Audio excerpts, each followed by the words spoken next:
Article 1 of the United States Constitution describes the powers of Congress, the legislative branch of the federal government. The article establishes the powers and limitations on Congress, consisting of a House of Representatives, composed of representatives, with each state gaining or losing representation in proportion to its population, and a Senate composed of 2 senators from each state. This article details the manner of election and qualifications of members of each House. It outlines the legislative procedure and enumerates the powers vested in the legislative branch. Finally, it establishes limits on the powers of both Congress and the state. Article 1 of the United States Constitution has 10 parts or sections. Within each section, the article is broken down into even more clauses. Section 1 of Article 1 is known as the vesting clause. It vests all legislative powers herein granted to the Congress shall consist of a Senate and a House of Representatives. The clause gives the Congress of the government's power to make laws. There are similar vesting clauses in Article 2 and Article 3, which give powers to the other branches of government. This means no other branch is allowed to exercise the same power.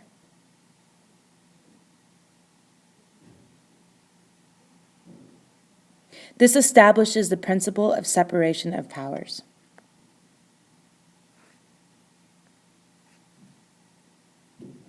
The House of Representatives shall be composed of members chosen every second year by the people of several states. Section 2 of Article 1 gives information about the United States House of Representatives. This part of Article 1 says that there will be elections for members of the House of Representatives every second year. These representatives are voted in by the people, meaning the citizens of each state will choose the representatives. Any representative who decides to run for a seat on the House of Representatives must be at least 25 years old and must have been an American citizen for at least 7 years. He or she must also live in the state that he or she wishes to be a representative for.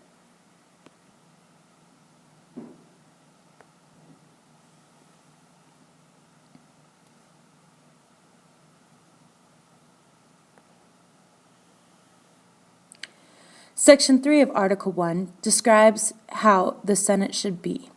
This section states that there shall be 2 senators for each state, and they will have at least 6-year terms. In order to be a senator, a person has to be 30 years old and must have been an American citizen for at least 9 years. He or she must also live in the state that he or she wishes to be a representative for, or a senator for.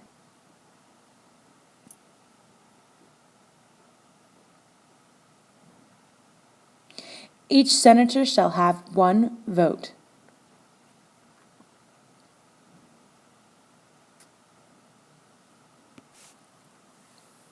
Section 3 also provides that the Vice President of the United States shall be President of the Senate, but shall only have a tie-breaking vote. The House of Representatives is given sole power over impeachment, while the Senate is given sole power over the trial of impeachments.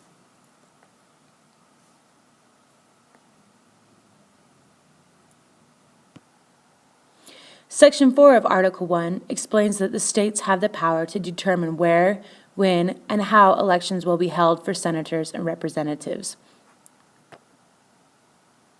This section also states that Congress must meet at least once each year, and this meeting must be on the first Monday in December. While the initial date was set, the 20th Amendment changed that they must meet on the first Monday in December.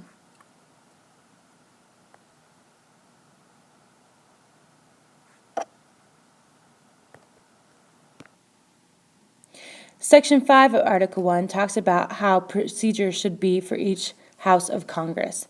This includes the qualification of its members, the rules they must follow, how to keep records for what happens, and how a House can adjourn. Each House can determine its own rules, assuming a quorum is present, and may punish any of its members. A 2/3 vote is necessary to expel a member. Each house shall keep a journal of its proceedings from time to time, publish this journal, and neither house during a session of Congress shall, without the consent of the other, adjourn for more than 3 days.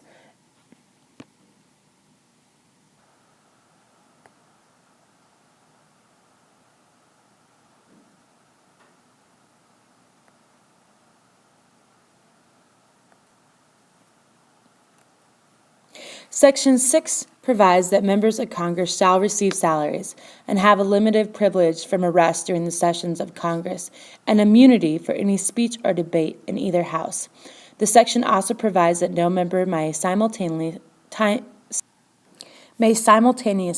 serve in Congress and be appointed to any other civil office under the authority of the United States, and also may not serve in any such office which shall have been created, or the emoluments whereof shall be increased during a member's term of office.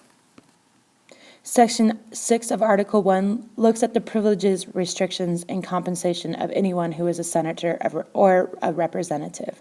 These civil officers get paid by the Treasury of the United States. They cannot be arrested unless it is for a felony, treason, or a breach of peace. They cannot take an office in the executive government while they are still in Congress.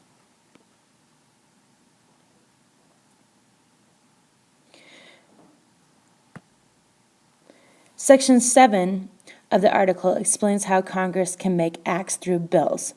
A bill can start either in the House of Representatives or in the Senate. Once the bill is passed in both houses, it can become a law. After it is passed, it will go to the President, who can let it pass or choose to veto the bill.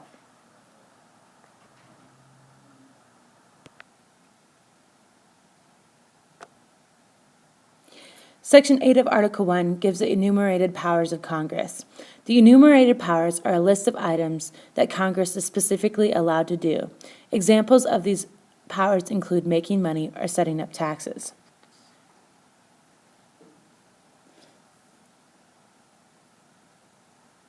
The Congress shall have the power to lay and collect taxes, duties, imposts, and excises, to pay the debts and provide for common defense and general welfare of the United States.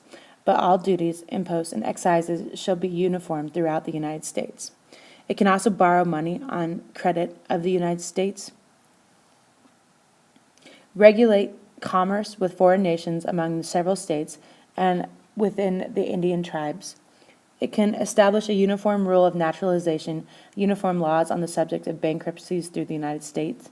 It can coin money, regulate the value of thereof, and foreign coin, fix standard weights of measures, provide the punishment of counterfeiting the securities of a current coin of the United States. It can establish post offices and post roads. It can promote the progress of science and useful arts by securing for limited times to authors and inventors the exclusive rights to their respective written discoveries.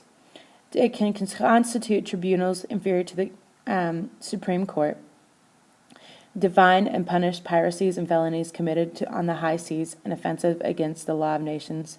It can declare war, grant letters of marque and reprisal, and make rules concerning captures on land and water. It can raise and support armies, can provide and maintain a navy, and can make rules for a government and regulation of land and naval forces. It can provide for a calling forth to the militia to execute the laws of the Union, suppress insecurities, and repel invasions.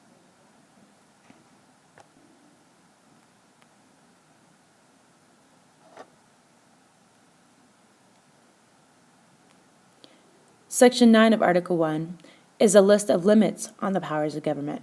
For example, Congress cannot create any titles for royalty, like a king. Section 9 places limits on the powers of government and of Congress. This section provides that the writ of habeas corpus shall not be suspended except for when cases of rebellion or invasion of public safety may require it. It prohibits bills of attainder or ex pro facto laws, bars the imposition of taxes or duties on articles exported from the state, or granting of preference to ports of one state over another. It prohibits civil officers from accepting titles of nobility without consent of Congress. This section also provides that no money shall be drawn from the Treasury but in consequence of apportions made by law, and that a statement of receipts and expenditures of public money shall be published from time to time. This section barred Congress from banning the import of slaves from abroad or laying duty of more than $10 on each imported slave until 1808. Congress banned the slave trade on January 1st, 1808, as soon as constitutionally allowed. Section 10 of Article 1 is the last section of Article 1. Section 10 limits the powers of the state. For example, the first part of the Section 10 says that states do not have certain powers that the federal government has. For example, they cannot create money.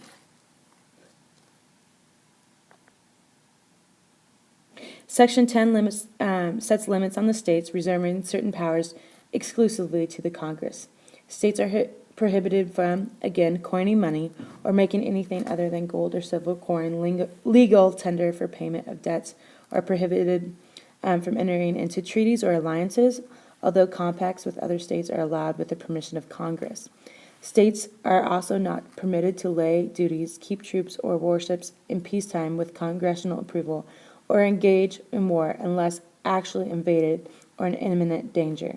States are also barred from laying imposts or duties on imports or exports, except for the fulfillment of state inspection laws, which may be revised by Congress. And any net revenue of such duties is remitted to the federal treasury. Finally, states, like Congress, may not pass bills of attainder or ex post facto laws, nor grant any titles of nobility.